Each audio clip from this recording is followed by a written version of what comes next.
Ghana's inflation rate has hit 29.8% high. That's exactly the same rate recorded in 2003 when Ghana was under the Highly Indebted Poor Countries Program, HIPC, which started in 2002. It is also the highest figure we have recorded in 19 years.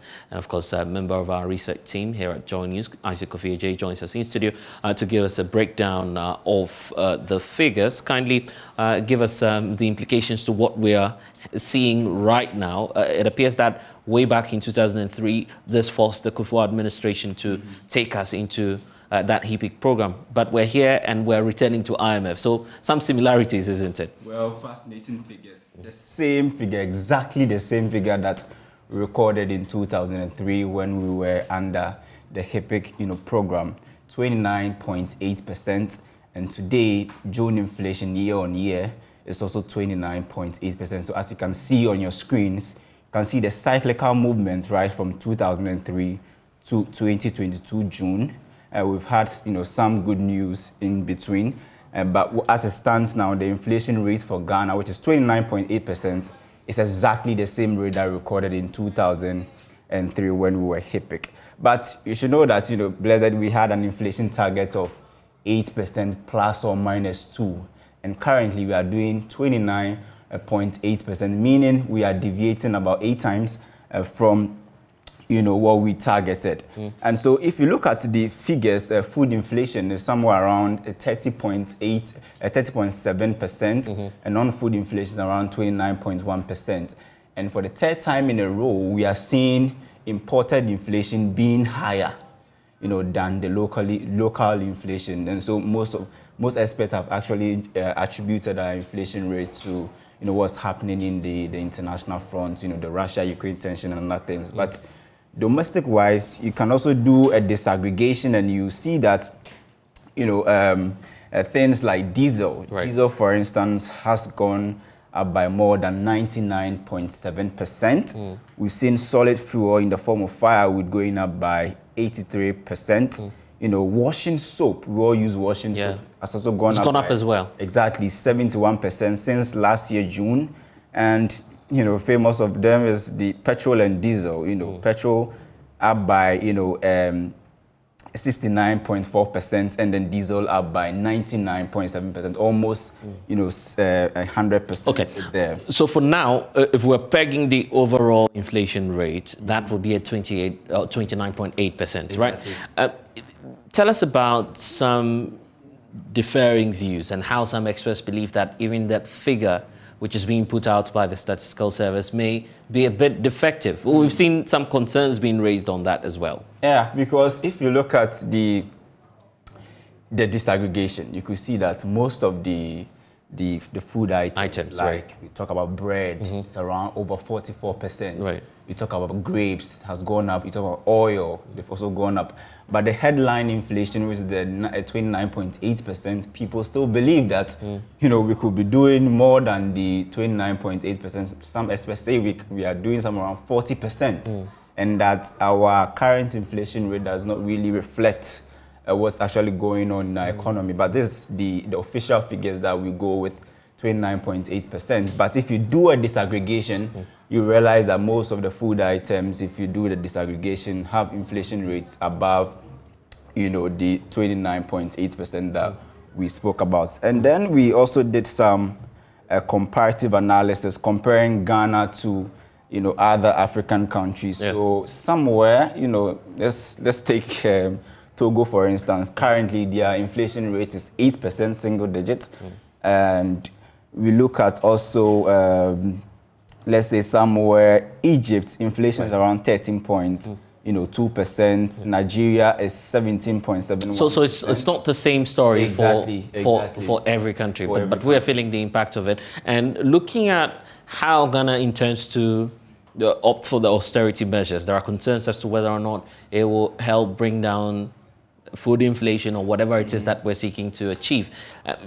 Connect the dots for us. How do these policy measures work out to, reduce inflation and to put that in a stable condition? Always it happens. So if you take the 2003 scenario, for instance, when inflation was around 29.8%, right after we had signed on to the IMF program. The previous years, 2004, 2005, 6, 7, 8, up to 2011, inflation rate started declining to a certain point where we even had single digits in 2010 and then also 2011. So always when we have such program, we see inflation coming down. Right. 2015, we saw the same thing panning out. Yeah. 2009, when we signed on to an IM program, the same thing. 1995. So the trend. 2003, right. The trend is still the same. So we are hoping that this time around, the program that we qualify for, we can see inflation rates actually. And the data is more nuanced. For instance, we're also learning of, for instance, commercial transport and how it's been going up consistently. They are the leaders, food inflation, transport, and other things like, transport fares, and then fuel and, diesel and petrol, right. which are actually some of the key drivers of this 29.8% inflation that we are seeing. And so, if you do a comparative analysis, you see that Ghana's situation is a bit peculiar because right. you see neighboring countries like Nigeria doing 17.71%, and we are doing almost 30%. 30%. And it's kind of worrying. Troubling times for us as a nation. Transport unions are already warning of some possible hikes in the coming days, but let's wait until that happens. Let's get a picture for now on our regional outlook. Head of Price Statistics Section at the Ghana Statistical Service, John Foster Ejaho, joins us on phone. Oh, he's actually joining us via Zoom. So thank you so much, sir, for your time. Now, we targeted an inflation rate of some 8% plus or minus, and here we are. We're going all the way to 29.8%. From your desk, what's accounting for this increment that we are recording? It appears that we're having some challenges to connecting to Foster. Let's try one more time if you can hear me. I was just asking about the target we set for ourselves. Now we're shooting way above that, 29.8%. I was just asking about the factors accounting for that. If you could just take that point for me again. We seem to have lost Foster there. We'll rework the lines, but Kofi is still here with us. Let's talk about some staples as well. Rice, for instance. Rice has gone up, and some other food staples are also up. But if you look at the consumption rate, that's a commodity that depends largely on importation, right? So how is that dynamic affecting as a country, the issue about importation? So let's look at the, the import sector, or what we call the imported inflation. So let's take May, for instance. In May, imported inflation was higher than the local inflation. It actually started in April, where imported inflation was 24.7%, local inflation was 23%. Right. The same story continued in May 2022, year on year, with import inflation being 28.2%, an increase from the April figure, and then local inflation was 27.3%. And now June year-on-year inflation for 2022, imported inflation is 31.3%, and then local inflation is 29.2%. So the local inflation is somewhat close to the headline inflation of 29.8%, whilst imported inflation is way above the 29.8% that we are talking about. Dr. Josh Bamfo is an economist. He's also head of transfer pricing and economic advisory services practice at the Anderson University in Nigeria. Thank you so much, sir, for your time. How different is Ghana's situation from neighboring countries? I'm sure we can start off with where you are, Nigeria. Kindly. Thanks for having me. Yes. Clearly, Ghana's inflation rate. Can you hear me now? I can hear you, sir. I said clearly Ghana's inflation rate has been rising at a much faster rate. At a much faster rate than neighboring countries. If you look at Nigeria's case, it's around 17.7%, and it's been hovering around that target for a bit. But part of the reason, in my view, is the fact that most of this inflation rate, especially both the imported and some of the local is being driven by high and poor cost. We've seen crude prices rise up since the Ukraine crisis, and some of this is being passed on to final consumers. In Nigeria, they still have significant subsidies for poor products. We don't have the same in Ghana. Since the 2015 IMF program, Ghana has had to, take away subsidies on poor products. So whenever there's significant increase in crude prices, which then translates to higher poor products in terms of cost, all right, a significant chunk of that is passed on to final consumers, such as, transport businesses. And that will be reflected in their cost and will then be passed on to other final consumers. So that is a bit of the reason behind the big disparity, at least between Ghana's case and that of Nigeria, which I'm very much aware of. And if you look at our peers, the point is these are countries that are heavily dependent on imports. How come Ghana is being singled out, and I'm using that advisedly, in terms of the net effect? So in terms of the inflation rate in general, I mean, I've talked about the impact of crude oil prices, right? And how it impacted poor products and the final consumers. But you also need to also look at imported inflation from the perspective of the strength or the weakness of our Ghana cedi currency against, hard currencies such as the USD. Unfortunately, Ghana in recent times has had one of the highest depreciation rates, across the sub-region. And that can be seen or reflected in the higher imported inflation. Because if I'm going to import the product and I have to convert my cedis into dollars, at a higher rate than before in order to import that product, I'm obviously going to pass on a portion of that increase that is due to the depreciation to the final consumer in terms of higher prices.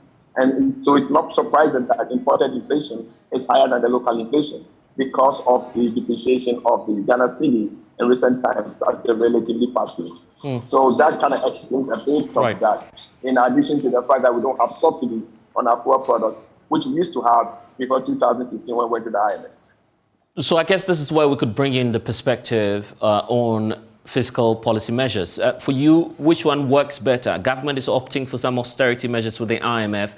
That's public knowledge. Beyond that, what do we need to put in place? Clearly, I think Ghana has to move to a situation whereby we have a more robust economy that can absorb some of these unexpected external shocks, that can actually make a vulnerable economy become weaker. And to do that, we need that fiscal space. Unfortunately, over the course of the years, we've burdened ourselves with a lot of debt. Our debt to GDP ratio today is around 80%.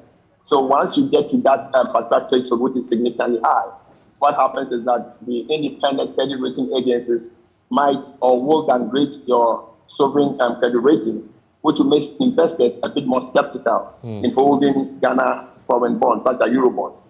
And if that's the case, then you don't really have as much forex, to intervene in the forex market to stabilize the exchange rate, especially when your import demands are significantly higher than your export supply, which is what we've seen. And that's the reason why the BOG chair talked about the fact that one of the biggest challenges is a huge balance of payment deficits that we recorded in the very first quarter. And so we're getting some of the issues. Right, and we're getting indications now that based on the negotiations and the trends that we're witnessing, we may not have that help coming through from IMF until the first quarter of next year. Is that likely to have dire consequences for our economy? I think it will depend on the projections that the government had prior to going to the IMF.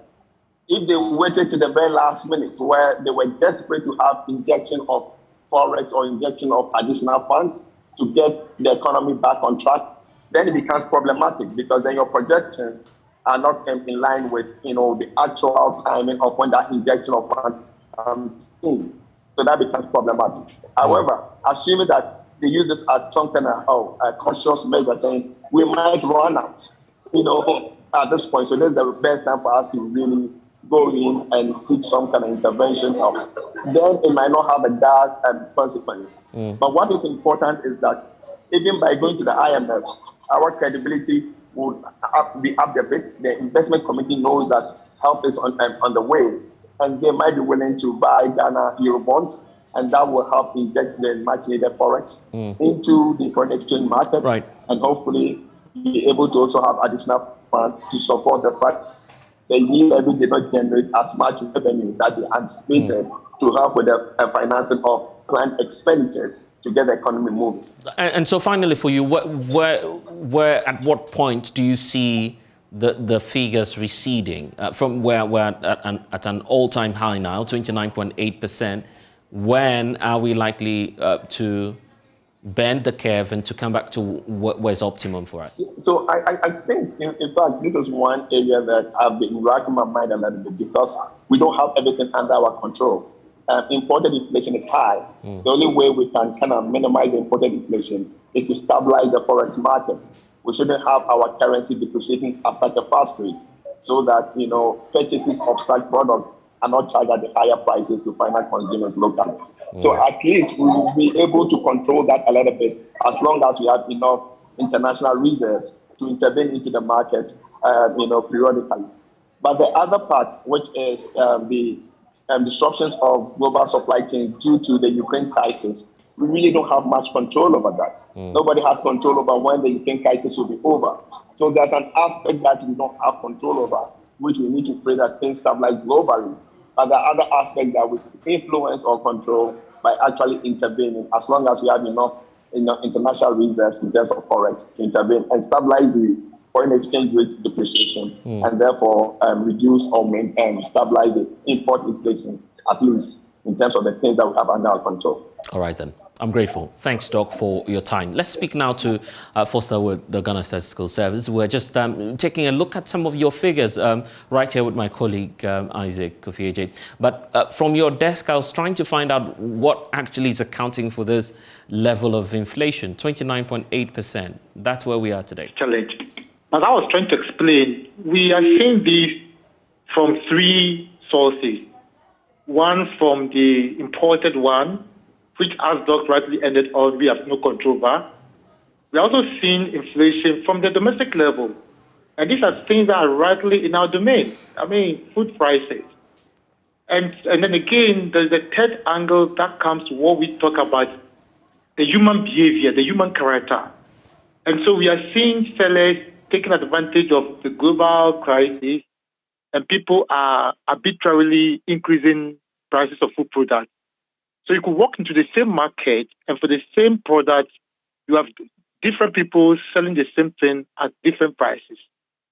And so these are the three main broad sources that are driving inflation, as is reported for this month. We've never seen this before. Since 2003, there's been no government or regime that has moved all the way to 29.8%. It's almost as though we're going back to the dark days. Interestingly, we as a state institution try to shy away from, the highest things days. We do so because in most cases, it makes policy, makers, it's like move away from tackling the actual issues, then it becomes a political game. We try to draw attention to, as your reporter was trying to tell you, what are the drivers, what are the things that we should look out for, and what are those that we think we can do immediately to reverse the trend. You're right. I mean, it's been probably the highest in a very long while. But I think you could also agree with me that the conditions today in the global world, in our country, are not the same as it was yesterday. And so, yes, rightly so, we could be recording higher inflation today than yesterday. So let's talk about the weight on the economy. Obviously, food inflation is high, fuel is also high. There are more items that are high. But the effect on our economy, what projections do you have there at the Ghana Statistical Service? So for us, the fear and which we are operating against is the fact that, as you rightly said, food has over 43.7 in terms of the weight. And so if you are still recording higher food prices, food inflation, no wonder you hear people calling for, cola. You might not know. I mean, it's likely to worsen the plight of the vulnerable, the poor. And so we really need to tackle this and be able to pull down food inflation, because that's what everybody, spend much money on. And so if you don't do that and it keeps going up, then there'll be more agitation at the labor front, and then the ordinary person will also become poorer and poorer, and that will not be good for our economy. It can even affect health, because if the person doesn't have money to feed and feed well, health-wise, the person will not be well, and then we will end up spending more money in treating our people. So beyond the figures, are there some more issues that we need to avert our minds to in terms of the latest statistics that you're giving out to the public? Yes, so, I mean, the analysis that we have done, there are two things, apart from the ones that are generally known. We think that we need to begin some intense public education. I think that our people try to cash in when the country is in trouble. So you can take example like when we were hit with COVID, you saw how prices of things skyrocketed. Even when the item was not affected by, the immediate effect of COVID, we are seeing the same thing now that people are cashing in, and so somebody goes to catch gas cutter and selling it as at a exorbitant price. And when you ask the question, the person asks, "Are you not aware the price of everything is going up?" And so we need to try and talk to our people not to take an undue advantage of the global situation, and again encourage our farmers to also increase production. We are sure that when we begin to hit the harvest season, we could begin to sign a sort of relief from this trouble that we are seeing now. All right then. I'm grateful for your time. Foster Ejaho with the Ghana Statistical Service. Let's wrap up with you, Isaac. The concern about private organizations taking advantage of this, and those who, especially the traders, they may do that, right? Yeah. Speculation fuels the market. Exactly. And especially, some people feel that there's a time for us to go back to the price ceiling period, but obviously will not be good for our economy because we still have to subject ourselves to the forces of demand and supply in the economy. So just like Mr. Ejaho said, people are taking advantage of the situation and then are trying to increase their prices to some point where they are not even supposed to do so. And the fact that everybody knows that it's being fueled by, the price of petrol, diesel, and transport fares. So everybody is giving such excuses, don't you know, price of, transport and other things have gone up. So they use that as an advantage of baseline to increase their prices. But one thing that I want us to end with this conversation is that anytime we've had to go in for an IMF program, we see inflation, being high. So if the producers could show us the first slide, we can see this kind of trend. So in 2003, when inflation was as high as 29.8%, we had to go to the IMF. We saw it, decreasing right up to 2007 when it started increasing again. We had to go to the IMF in 2009. It decreased again, and then in 2015 it started rising. We had to go to the IMF again, and now started decreasing. So at a point where in 2020, when inflation started rising again, we are back at the IMF negotiation table. So we believe that if a program is approved, we can see inflation actually reducing, coming down. Isaac Kofi with our research desk. Now join me.